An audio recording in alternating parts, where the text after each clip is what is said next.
Türkiye'den Örgümü Dediniz kanalımdan dünyadaki tüm dostlara selamlar, sevgiler, saygılar. Örgümü Dediniz kanalıma hepiniz hoş geldiniz.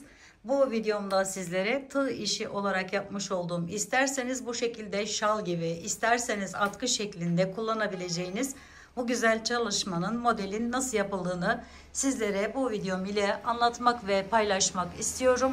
Umarım sever ve beğenirsiniz arkadaşlarım. Beğeni ve yorumlarınızı videomun alt kısmında yapabilir. Ayrıca paylaşımda bulunarak daha çok kişilere ulaşımını sağlayabilirsiniz. Evet arkadaşlarım, şimdi bu güzel modelin yapımına hemen geçelim. Şalımı yaparken Nako Paris, şöyle yumuşak ve tüylü bir ip. Nako Vals, o da böyle batik bir ip arkadaşlar. Kullandım. 3,75 milim tığ kullanacağım.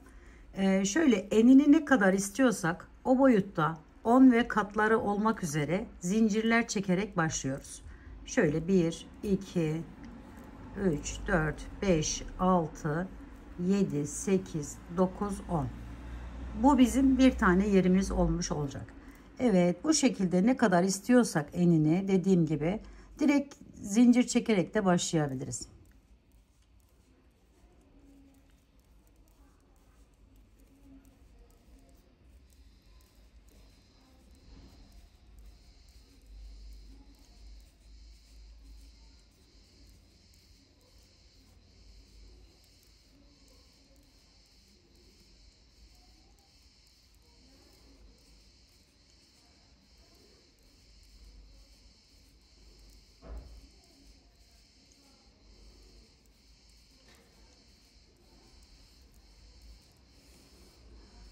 Evet, bakın şöyle bir grup daha çekmek istiyorum.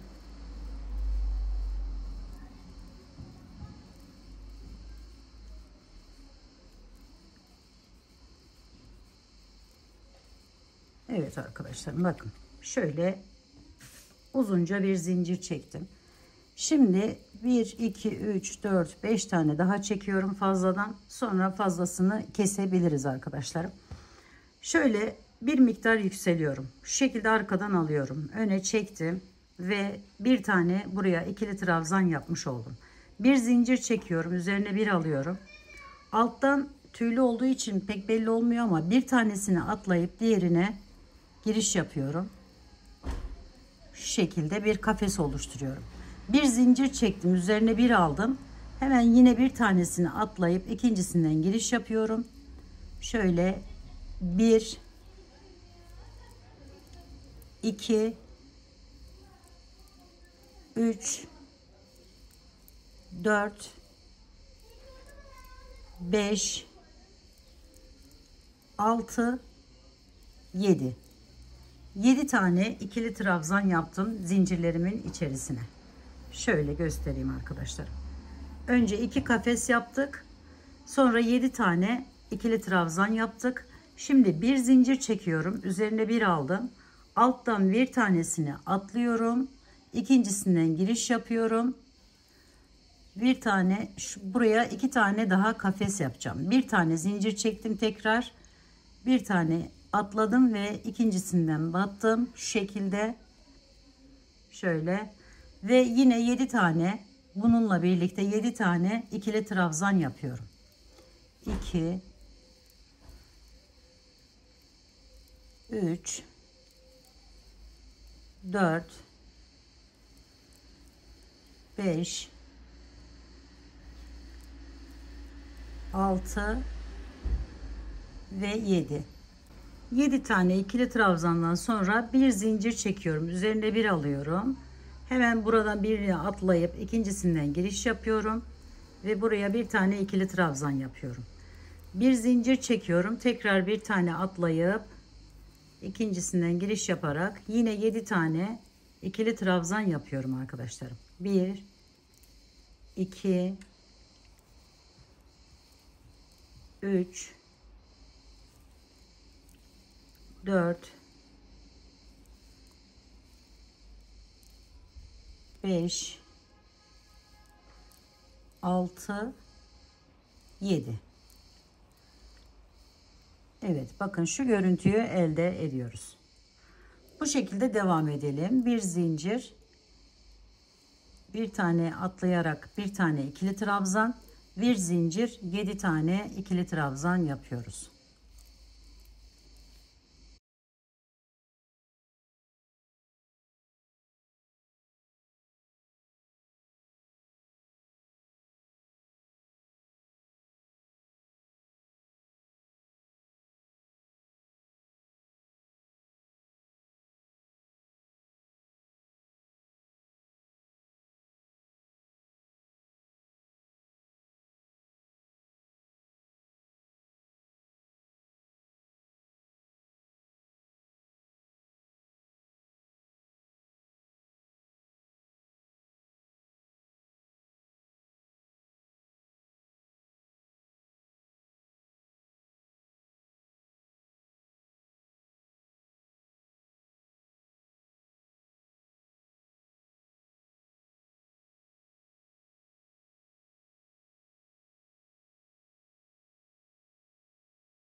Evet arkadaşlarım, bakın şöyle sonunu da yine şöyle iki kafes şeklinde bitirdik. Şöyle geldim, bakın.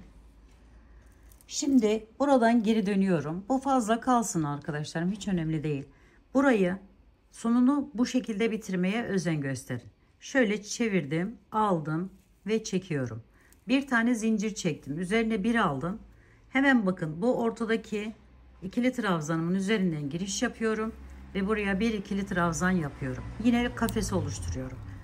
Bir tane zincir çekiyorum, üzerine bir aldım, geçiyorum. Bu 7 tane olan ikili trabzanlarımın üzerinden giriş yaparak yine aynı şekilde ikili trabzan yapıyorum. Toplam 7 tane. 2 3 4 5 6 ve son olarak buraya 7.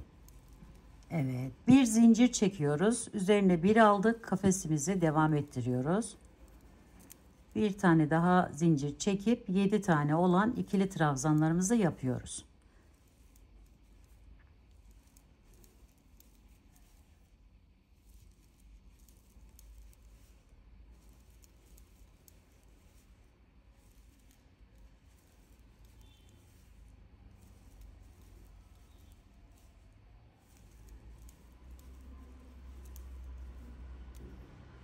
Yine bir zincir çektik. Buradan giriş yaparak yine kafeslerimizi oluşturuyoruz. Bir zincir çekip tekrar 7 tane ikili trabzan yapıyoruz. 2 3 4 5 6 7. Evet arkadaşlarım, bakın sona geldim, ikinci sıramında yine bir tane zincir çekiyorum, üzerine bir aldım, son ikili trabzanımın üzerinden giriş yapıyorum, bu şekilde çektim ve geri dönüyorum. Bir tane zincirle biraz rahatlatın elinizi, şu şekilde. Sonra yine aynı şekilde aldım ve bir tane buraya ikili trabzanımı yaptım, bir zincir çektim. Yine aynı az önceki sıra gibi, ikinci sıramız gibi tekrar devam ediyorum arkadaşlar. Şöyle aldım, yine 7 tane, iki kafesi yaptıktan sonra 7 tane ikili trabzan yaparak devam ediyoruz. Bu üçüncü sıramızı da bu şekilde tamamlıyoruz arkadaşlar.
Şimdi üçüncü sırayı da tamamladım arkadaşlarım.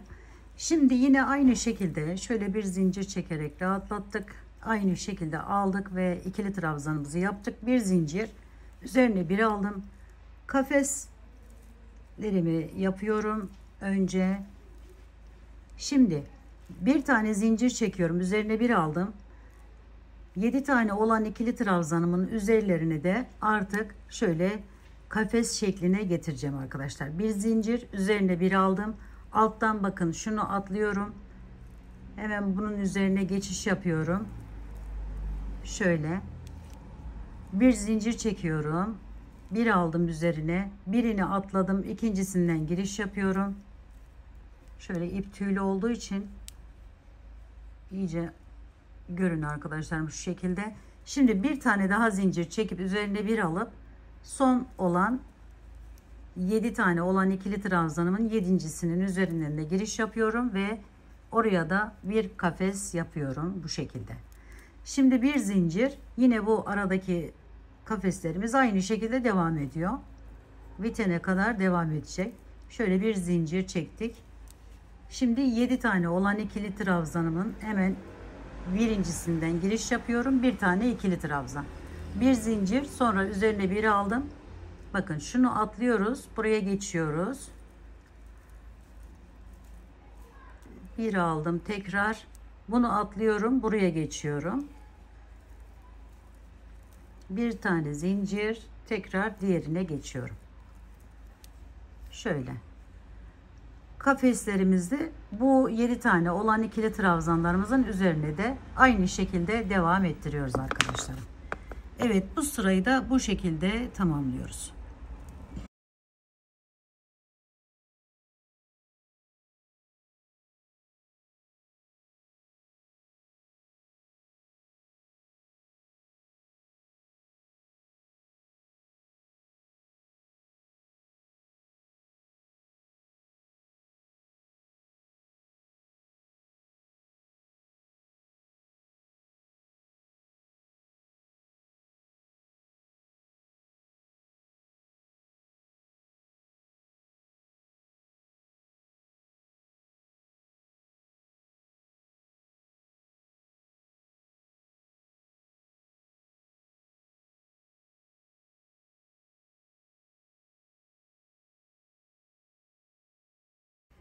Evet, bu sırayı da bu şekilde kafesler yaparak tamamladık.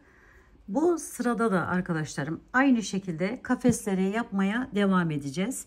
2 sıra şeklinde kafes yapmış olacağız. Şöyle hemen kenardan aldım. Bir zincir, bir ikili trabzan yapıyorum. Bir zincir, bir ikili trabzan.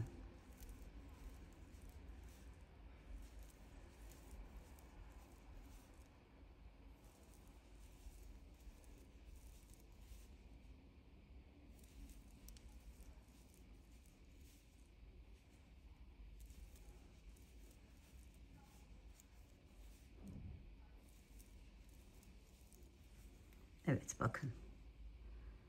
Böyle bir görünüm elde ediyoruz arkadaşlarım. Böyle sona kadar devam edelim.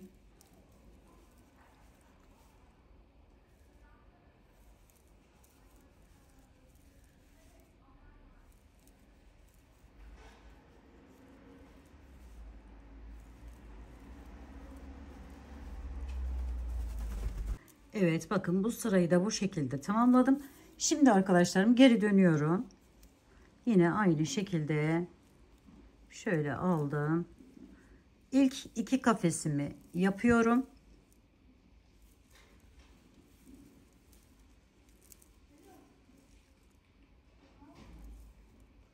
Hemen üstünden giriş yaptım.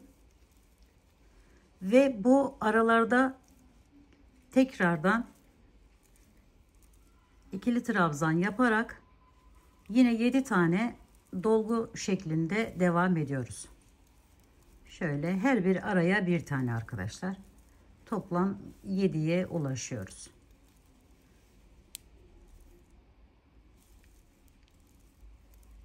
Evet.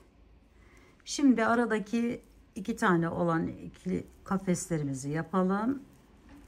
Bir zincir, tekrar bakın Hemen şunun üstünden başlıyorum. 1 aradan giriş yapıyorum. 2 üstünden alıyorum. 3 4 5 aradan girdim. 6 ve üstünden alıyorum. 7. Şöyle bir görüntü. Yine bunu arkadaşlarım 3 sıra şeklinde bu şekilde yapıyoruz. Yani ilk sıraya geri dönmüş olduk. 7 7 7 devam edeceğiz. Sonra diğer gibi aynı işlemi tekrarlayacağız arkadaşlarım ve bu şekilde büyüteceğiz. Dilediğimiz uzunluğa geldiğinde artık diğer işleme geçeceğiz arkadaşlar. Evet, bir zincir, bir tane şöyle hemen kafesimizi yaptık. İkinciyi de yapıyoruz. Dediğim gibi burası bizim ilk sıramız olarak düşünün. 7 tane ikili trabzan, 2 tane kafes arasına yapıyoruz ve bunu dediğim gibi 3 sıra şeklinde aynı altta yaptığımız gibi devam ediyoruz. Daha sonra 2 sıra araya yine 3'e tamamladıktan sonra burayı tekrar 2 sıra bu şekilde kafesle çevirip sonra tekrar aynı şekilde devam ettiriyoruz arkadaşlar. Evet arkadaşlarım, ben şalımın bakın şu şekilde tamamladım. Şöyle yerler yaparak gösterdiğim gibi az önce. Şimdi bu şeritlerini, şu aralardan geçirdiğim şeritleri size anlatmak istiyorum. Şöyle ipimi aldım. Bunu evde arta kalan ipleriniz varsa onlarla da yapabilirsiniz arkadaşlarım. Şimdi şu şekilde tuttuktan sonra üzerine bir alıyorum. Buradan giriş yapıyorum ve şu şekilde çekiyorum. Bunu da sıkılaştırıyorum. Sonra şu şekilde tutarak şöyle bir yer yapıyorum. Üzerine aldım. Giriş yaptım ve çektim. Sonra şu şekilde tuttum. Onu üzerine aldım. Oradan giriş yapıyorum. Alıyorum. Ve bir şerit oluşturuyorum arkadaşlar bu şekilde.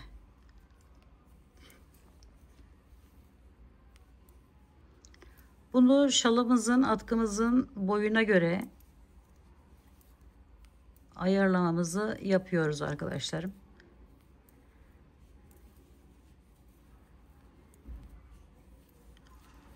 Şöyle bakın. Şöyle bir görüntü elde ediyoruz.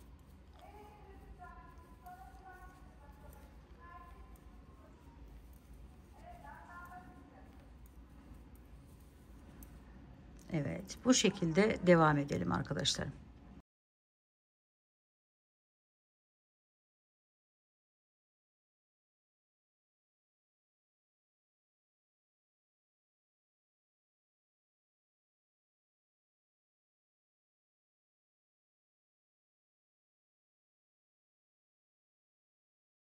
Evet, son yere de geldim. Şöyle içerisinden alarak çıkartıyorum. Bakın şöyle uzunca, şalınızın boyuna göre olması gerekiyor. Şimdi bunu arkadaşlar şöyle açayım şalımı. Bakın şu kenarda bıraktığımız yerden olmak üzere ekleyerek yani aralarından geçireceğiz. Şimdi göstereceğim ben size. 2 boşluklar bırakmıştık aralarda. Şuradan daha net gözükür.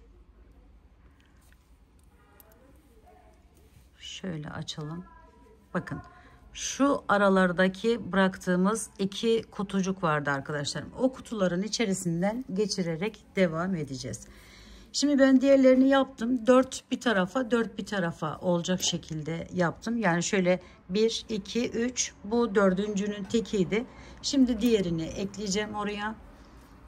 Onu da bu yapmış olduğum şeridimi alıyorum.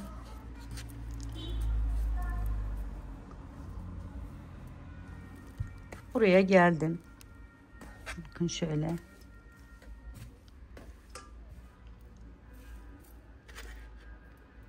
Şöyle bir tığ iğnem var benim arkadaşlarım. Onun içerisinden geçiriyorum. Bu çatal iğneyle de yapabilirsiniz. Şöyle tuttum. Biraz geçirdikten sonra bu ucunu geliyorum. Bakın şu 2 kare boşluğumuz vardı. Hemen şurasından girişimizi yapıyoruz ve bunu buraya ekliyoruz. Önce bunu yapalım. Alt kısmını ekleyelim. Daha sonra ise arasından geçireceğiz.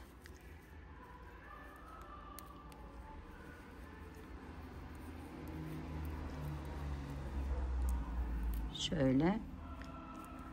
O fazla ipimizi de şöyle aradan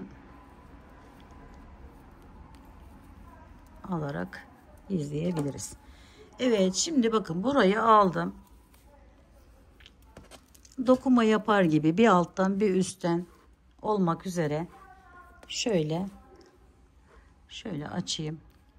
Bakın şu deliklerden başlıyorum. Burada nasılsa şöyle üstten almışım, alttan alıyorum. Şu şekilde bakın delik şöyle biraz ip tüylü olduğu için hemen yanındaki delikten giriş yapıp her birinden bu şeridimizi geçiriyoruz arkadaşlar.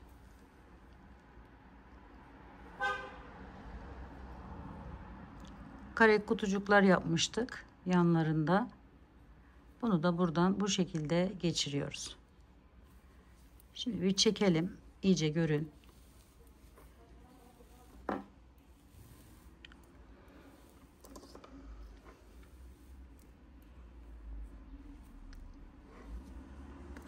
Evet, şunu iyice saklayalım. Bakın bu şekilde. Hemen yanındaki delikten de bunu geçiriyoruz. Bir alttan bir üstten şeklinde devam ediyoruz. Şöyle ip tüylü olduğu için çok net gözükmüyor arkadaşlarım. Ama anlaşılmıştır diye ümit ediyorum. Şöyle.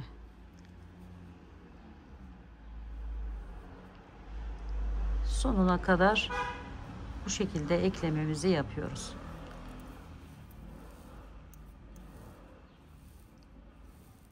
Sonuna geldiğimizde de orayı tutundurarak devam edeceğiz. O yüzden başlarken ve biterken biraz şöyle ip bırakın arkadaşlar.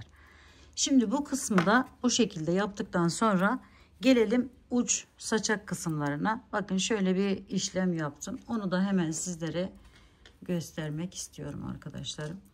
Şöyle şuradan bir köşesinden giriş yapıyorum, başlıyorum.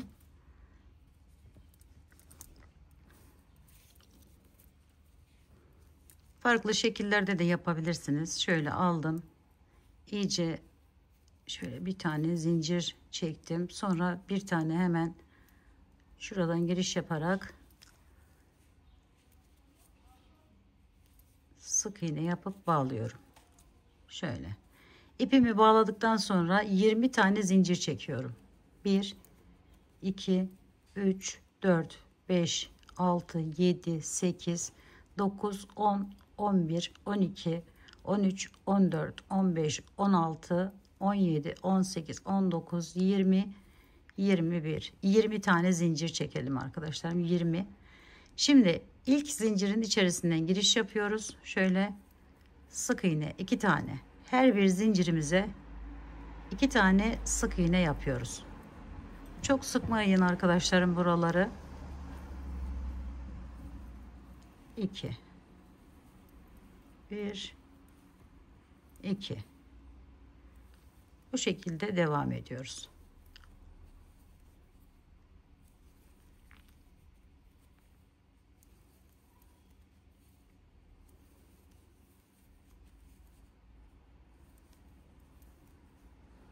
Bakın şöyle yaptığımız zaman kendisi kıvrılıyor zaten. Daha uzun da yapabilirsiniz.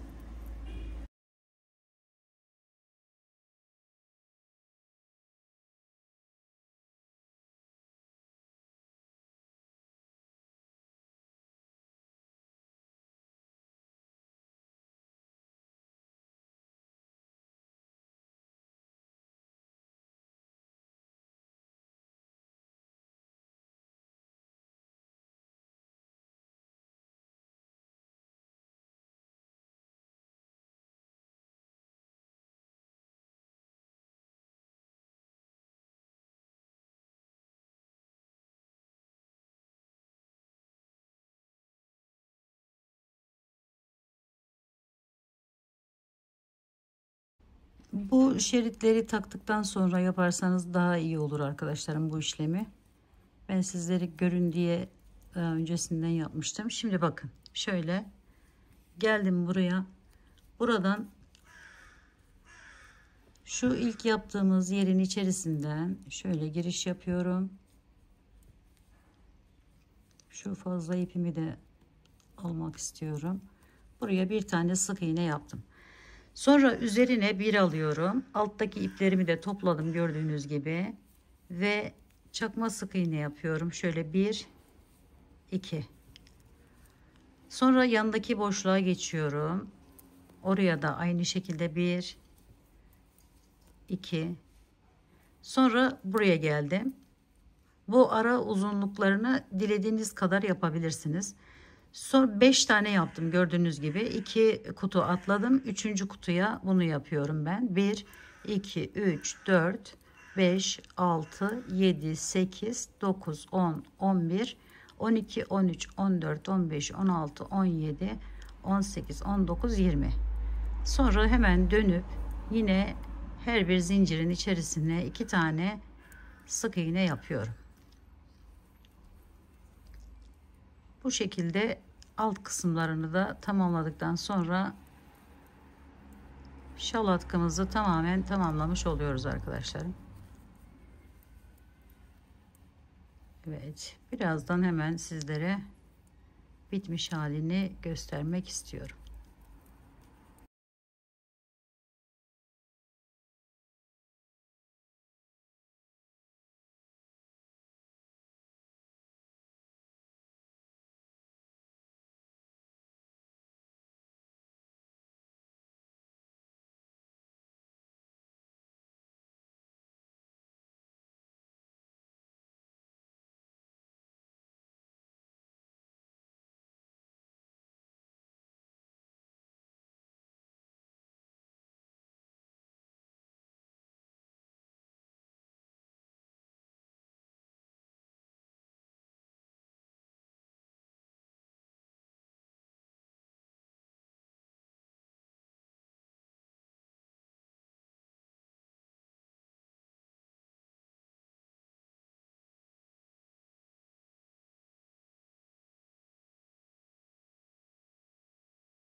Şimdi bakın şuradan hemen şöyle girişimi yapıyorum. Sık iğnemi yapıyorum. Üzerine bir aldım. Hemen bunun yanına bir tane önce yapıyorum. Sonra diğer kutulara geçiyorum. 1, 2, 2 tane de bu kutuya yapıyorum. 1, 2. Sonra buraya geçiyorum. Bu da bağladığımız yerimiz. Şöyle hemen oraya çakma sık iğnemi yaptım. Yine 20 tane zincir çekip devam ediyorum. Şimdi arkadaşlar bakın bitmiş hali. Bunu şöyle bakın. Şöyle yapınca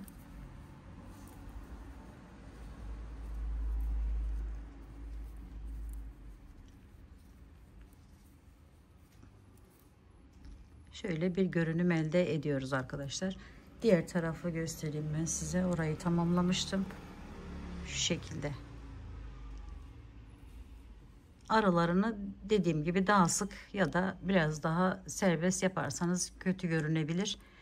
Bu iyi geldi bana. Bakın şöyle bir görüntü. Evet, şimdi diğer işlemlerini tamamlayıp son halini görelim arkadaşlar. Evet arkadaşlarım, kenar uçlarını da bu şekilde yaptıktan sonra şal atkımızı tamamlamış olduk. Umarım sevmiş ve beğenmişsinizdir. Yapacak olan arkadaşlarıma şimdiden kolaylıklar diliyorum. Örgümü Dediniz kanalıma abone olmayı, beğenmeyi, yorum yapmayı, paylaşımda bulunmayı unutmazsanız çok mutlu olurum. Bir dahaki en farklı, en değişik örgü model, teknik ve tasarımlarında görüşmek üzere. Hoşça kalın, sağlıkla kalın, Allah'a emanet olun.